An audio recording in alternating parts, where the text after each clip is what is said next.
Let's be honest. We don't know anything about our elected officials. They're hidden behind curated social media profiles and press releases to the point that they often seem barely human. We're here to break down those barriers and get under the hood of their real character. Our guest today is the brilliantly funny Julia Fahl, who's running for mayor of Lambertville, New Jersey. This is Politically Driven.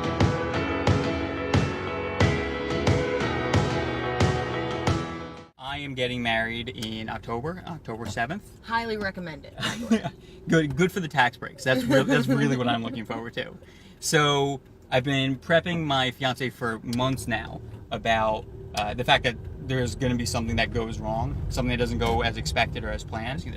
Did anything go wrong or unexpected at your wedding? And if so, what? So I have to start by saying that I'm a little bit of a control freak. Okay. And that's a good thing in America. Yeah, absolutely. And our joke was when we were planning our wedding was that Republicans were right. There really was only room for one bride at a wedding, and that bride was me. So I had a really detailed spreadsheet, and I was doing all these calls with every vendor. I kept trying to prep Carrie the same way. Something is going to go horribly wrong, and I whipped myself up into this frenzy thinking like, okay, well, what is it going to be? Right. And then the whole weekend went off without a single hitch. Really? We thought we had only invited like 20, 30 people to that, and then when we really sat down and looked at the list, it was 50, and the fire code on the building was 49 people. So I had convinced myself this was going to be my disaster. You have to let someone know at the door. Sorry, can't actually come in. We can't start breaking rules here. But you know what? It turned out fine, and it was packed, but it felt really warm and cozy, and so even our sort of disasters ended up working out anyway. Yeah. Okay. Yeah, I'm convinced everything is going to be just going absolutely perfectly, and Remy's going to think, oh, we finally got past it. Like, there's going to be nothing that goes wrong, and then I'm just going to face plant or something. Like, just in the middle of the ceremony, I'm just going to all of a sudden just, collapse or something. And who knows why, but I'm convinced that something ridiculous like that's going to happen. I think weddings get this rap for being, because you put so much money and effort into them, that people get in their heads about them. But honestly, our wedding was so wonderful. Right. We left our wedding on Saturday night and both looked at each other and said, I'd do that again. Right? Do you want to do that? Start planning another one right now? I think that's probably the best reaction you could have after the wedding. Yes, I would like to get married to you again. Exactly. That's about as good a thing as you can ask for. Okay, so then fast forward a few months, you announce that you're running for mayor of Lambertville. Yes. Okay, I want to know about when did it start? The idea start coming to you? When did you start thinking of maybe this is something I want to do? So Carrie, the honest God story is I had been trying to convince Carrie to run for mayor. Okay. Since before we had gotten engaged. So that was December 2016. Okay. I think she's... Because you've been here at Lambertville for a few years. For a few years, yeah. Okay. So we lived on Union Street, and then we lived on Bridge Street. Okay. And then we just moved into our home, bought our home on Elm in July. Mm-hmm. But Carrie's been here for 8 years. She sat on a bunch of boards, and she knows everybody. Sure. Plus, I think she's brilliant, so why not? And she just never lit her up. Okay. And so we were at... Which is something you obviously want. Yeah, when you're, you gotta really want it. Particularly if you're running against a liked 27-year incumbent. Yeah, exactly. You gotta really want it. Yep. So we were sitting in Deanna's at the bar, in the left-hand corner. It's our favorite spot. Okay. And the right-hand corner is just terrible. Oh, well, you got a good look at the door, and Yeah. you can people watch. That's why we like it so much. Okay. So we were at Deanna's and talking about it, and one of the bartenders said, oh yeah, well I guess we'll just wait another 3 years and see if somebody pops up. Right. But we had that conversation 3 years ago, I'm pretty sure, at Deanna's. It was where the exact same thing. Right, where we were just like, well, I guess we'll, 2015, we'll just wait another 3 years and see if somebody pops up. Right. And, it just, for me, it feels like Lambertville needs new energy. It's not, Dave's a good guy. Mm-hmm. It's not about, he's been a good mayor. It's not about that. It's about, we need to reinvigorate public service in town. Yep. And so I sort of put my fist down and said, if nobody else is going to do it, I'm going to do it. It was literally like that. You were sitting there and you said, it's going to happen in a second. So I have to ask you one question I always ask everybody. What is your spirit animal?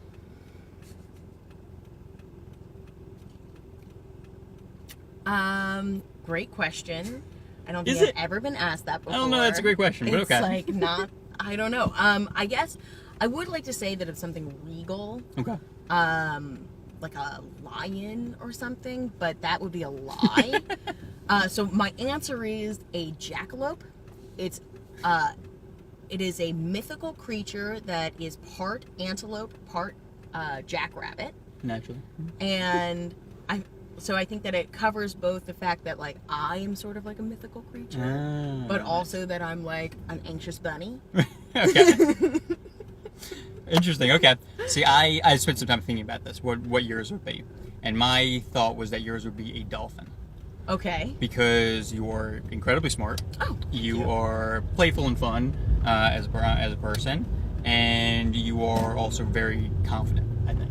Oh, thank you. I appreciate that. That was my thought, which I probably spent too much time thinking about this, but so we have about 6 boards / committees in town, right? Okay. Your planning board, your zoning board, recreational committee. Right.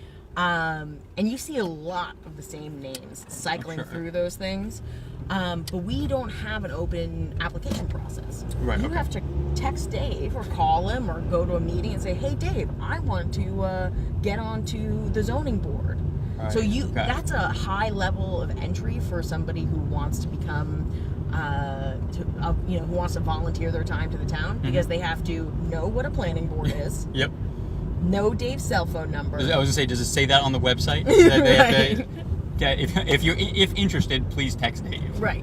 So that's sort of, and it is just a cultural, that's a cultural shift I think we need to make in the community. So one of my suggestions was that, all of these board appointments happen at the reorganization in January. Okay. So September, October, November, December, once a month, we should have a board fair where people who are interested in volunteering in town can go and talk to a member of the board and say, wait a second, what is the zoning board? What do you do? Oh wait, that sounds interesting to me. Sure. Yeah. I want to get involved. I want to get involved in that. Okay. And then you can turn in your resume and a cover letter to the mayor. Right. Right? In an open, basically an open resume call. And then the mayor and the council can review them and make a decision. You went to Bryn Mawr. I sure did. Okay. First of all, what made you want to go to Bryn Mawr? Oh man. Well, I will say, and this is a shameless plug for Bryn Mawr. Okay. Deciding to go to Bryn Mawr was the best thing I ever decided to do, except for getting married to Carrie Osmond. Which you do again in a heartbeat. So right. I would do and I would also go to Bryn Mawr again. Okay. I might actually learn more now because I'm not a snotty 19-year-old. Agreed. I wish I could go to college now. Yeah, exactly. Although living in a dorm sounds like my personal version of hell. I don't know if I want to do that part again. I applied to women's colleges when I was applying to college because I, fancied myself a feminist when I was in high school, and I wanted to go to a place that was really not only going to celebrate that, but encourage it.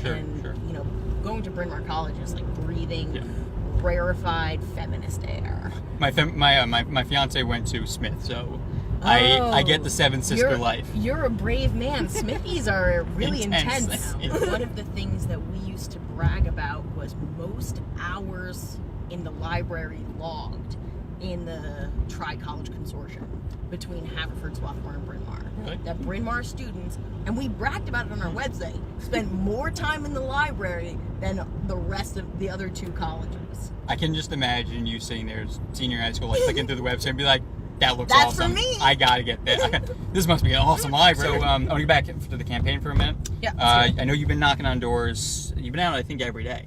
Yes. Pretty much every day. Pretty much every day. I took today off because I needed a break. Yeah, that's fair.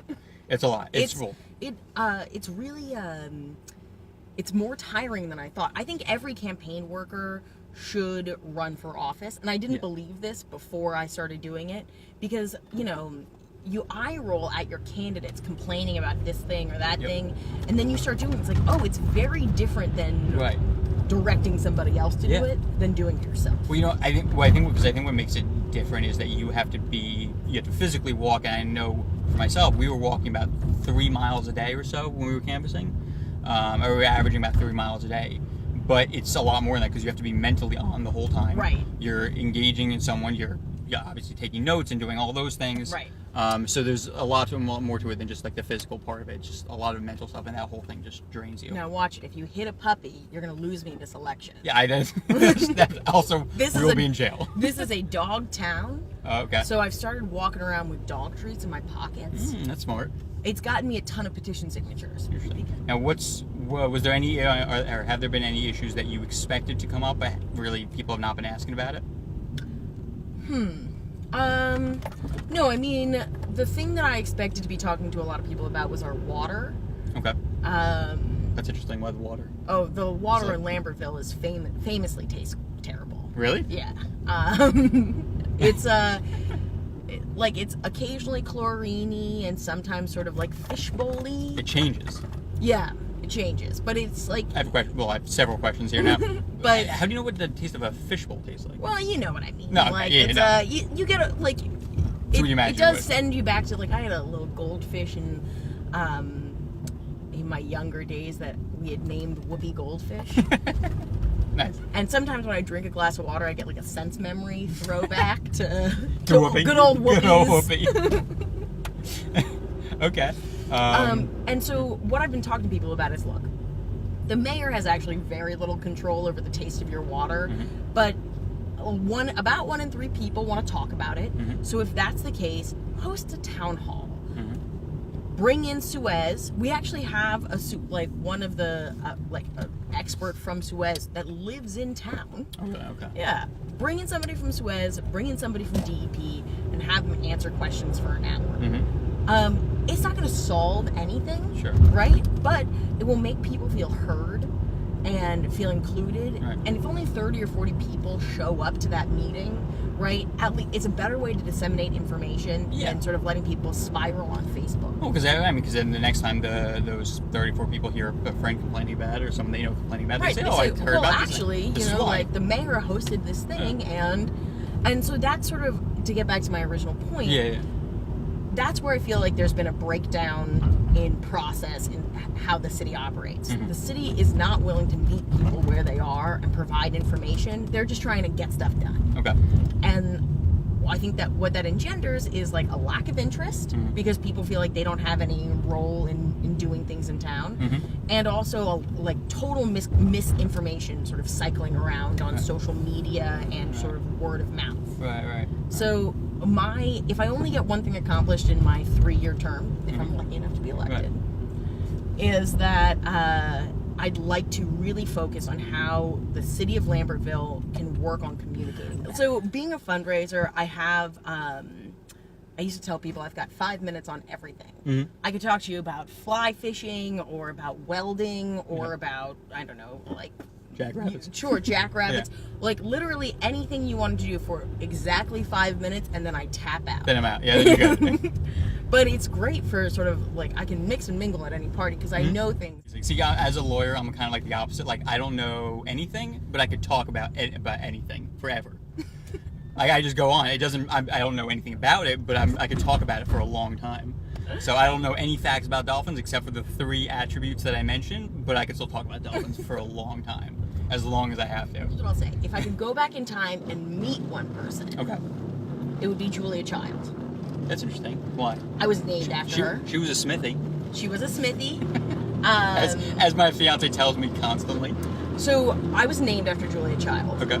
I'm an avid cook. Okay.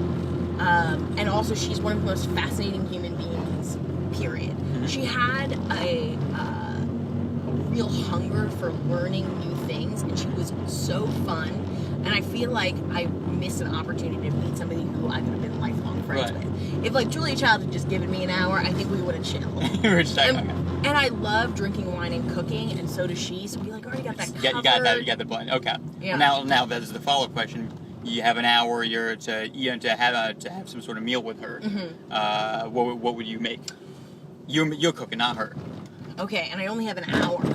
No, we'll say as long as you. Okay, as long as it okay, takes okay. that idea. Yeah. Okay, so my wife is gonna roll her eyes at this. So there's a classic French dish called cassoulet. Okay. It takes like best case scenario like 2 days to make. Okay. It's duck confit. This sounds like my nightmare to cook. Okay. It's duck confit, like a white bean ragu, sausages, which I would make myself, obviously. Like if Julia Child was coming over for dinner, like, come on. And then you bake it all together with this, like, little crust action. Okay. And I think, like, if I could make like, I would want to go, like, balls to the wall for Julia Child, right? Yeah. So, like, cassoulet is the answer. Right. Yeah. Okay, fair enough. If I go back and meet someone, though, I'd probably pick Abe Lincoln, mostly because apparently he had a really funny sounding voice, and I kind of just want to hear that.